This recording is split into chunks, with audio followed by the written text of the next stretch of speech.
Welcome to the shortwave radio channel, and wanted to answer one question that has to do with not just the Tecsun H501X, but all the Tecsun receivers that you can calibrate the frequency display.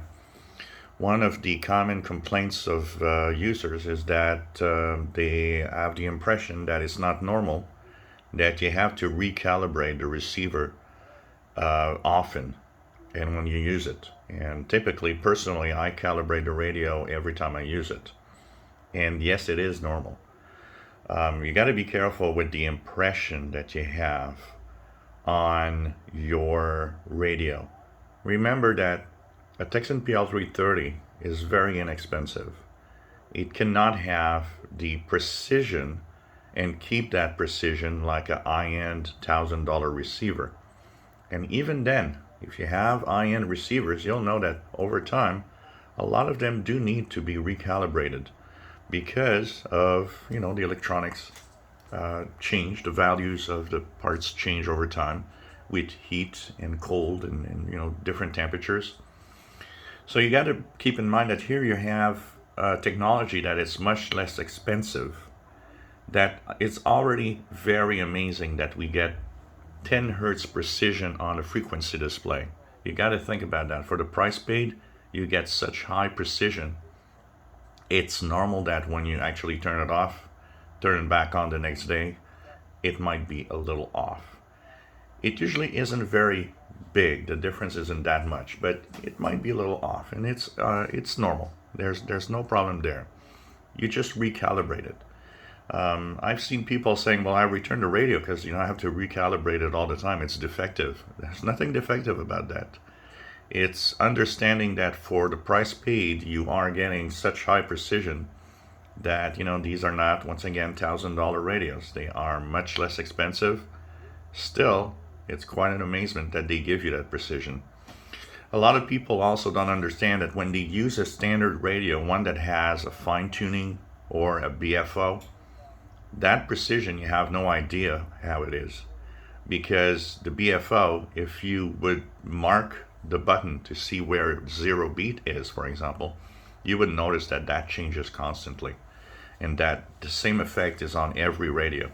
It's just that a BFO or a fine-tuning radio that doesn't offer precision in the frequency display and stays at 1 kilohertz is actually even less precise and less of an accurate display than a regular radio.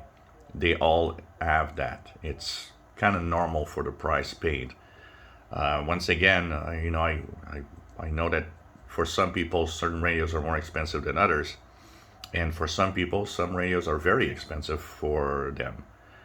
Yet, we have come a long way. A radio like the Tecsun H501X would have been something that would have been probably in the $1,000 mark in 1980.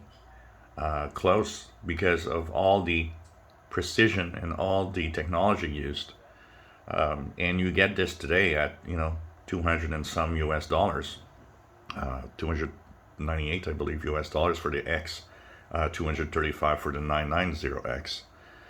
And this is pretty amazing that we do have radios that now are more affordable and have such high precision and quality of construction. So yep, it's okay. It's normal to have to recalibrate it regularly. Like I said, typically my calibration is done every time I use it. I'll tune, a known frequency for its frequency. Most of the time I'll use time signal stations like WWV. I'll recalibrate it. And in general, it stays calibrated as long as you use it. So if you use it for several hours, it will not have drifted or have changed much. It will pretty much stay there. But when you turn it off, and the manipulation of the radio itself will do a small difference the next time you turn it on. And it just takes a few seconds to calibrate the radio in reality. So just calibrate it at the start of your listening session, and you'll know that the frequency that you're listening to is always accurate when you're listening to some of the signals. Turn the radio off. If you enjoy my videos, please subscribe, give us thumbs up. Thank you for watching our videos.